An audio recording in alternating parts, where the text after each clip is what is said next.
नमस्कार,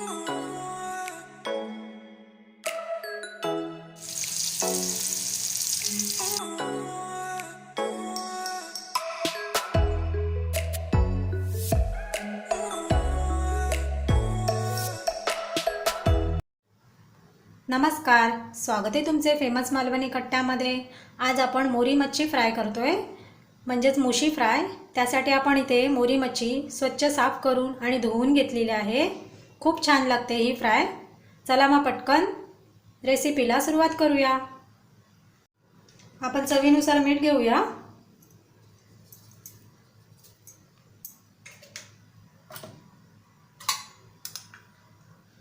धना पावडर, हळद,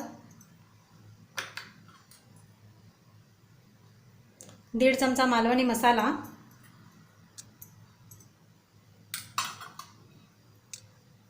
आता तुम्ही यामध्ये लिंबूही टाकू शकता, कोकमही टाकू शकता। आपण इथे अर्धा लिंबू घेतलेला आहे, तो घेऊया पिळून।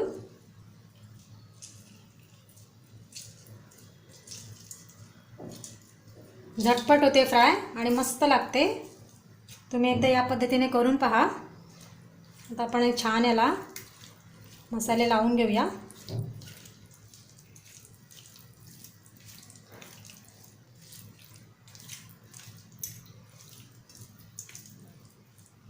बघा, छान मसाले लावून झालेले आहे। आता आपण याला 2 मिनिटांसाठी बाजूला ठेवूया।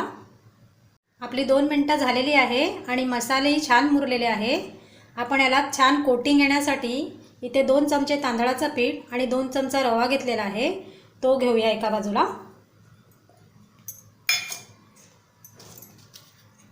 त्यामध्ये आपल्याला अगदी थोडंसं मीठ घालायचं आहे आणि छान मिक्स करून घेऊया।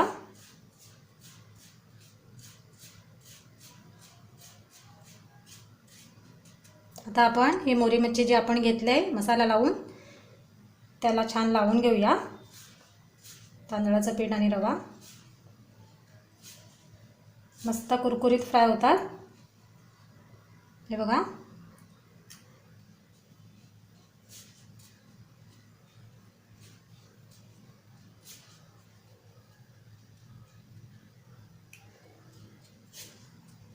आपण मोरी मच्छीला तांदळाचा पीठ आणि रवा लावून झालेला आहे।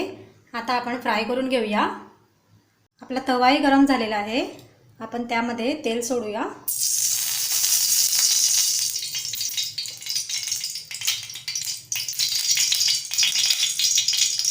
तेल आपल्याला गरम करून घ्यायचं आहे। आता त्यामध्ये 2 लसणीच्या पाकळ्या ठेचून घेतलेल्या आहे, तो सोडूया।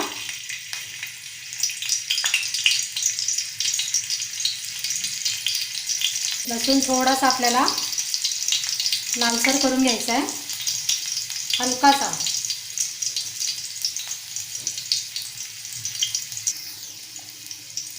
आता आपण मोरी मच्छीचे पीस सोडूया।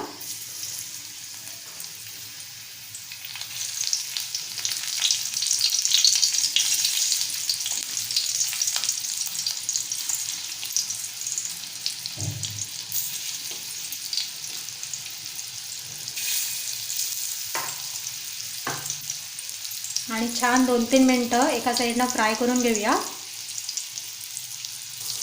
एका साईडनं छान फ्राय झालेली आहे। आता आपण फिरवून घेऊया।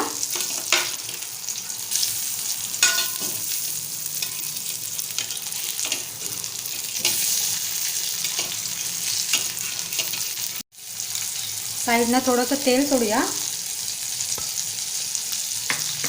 आणि दुसऱ्या साईडनेही छान कुरकुरीत फ्राय करून घेऊया। आपली मोरी मच्छी दुसऱ्या साईडने छान फ्राय झालेली आहे। आता आपण ज्या साईडच्या कडा आहेत या बाजूच्या, त्याही छान फ्राय करून घेऊया। सगळ्या साईडनं आपल्याला छान कुरकुरीत फ्राय करून घ्यायचं आहे। आपली मोरी मच्छी सर्व बाजूने छान कुरकुरीत फ्राय झालेली आहे। आता आपण याला काढून घेऊया, हे बघा मस्तपैकी। आता पुन्हा आपण तेल गरम करून घेतलेलं आहे, त्यामध्ये ठेचलेला लसूण टाकूया आणि मोरी मच्छी सोडूया। या पद्धतीने आपण सर्व मोरी मच्छी सर्व बाजूनी कुरकुरीत फ्राय करून घेऊया। आजची आपली मोरी मच्छी फ्राय रेसिपी आवडली असेल तर आपल्या फेमस मालवणी कट्टाला सबस्क्राईब, लाईक, शेअर करायला विसरू नका। चला तर मग पुन्हा भेटूया एका छानशा रेसिपीमध्ये। तोपर्यंत धन्यवाद।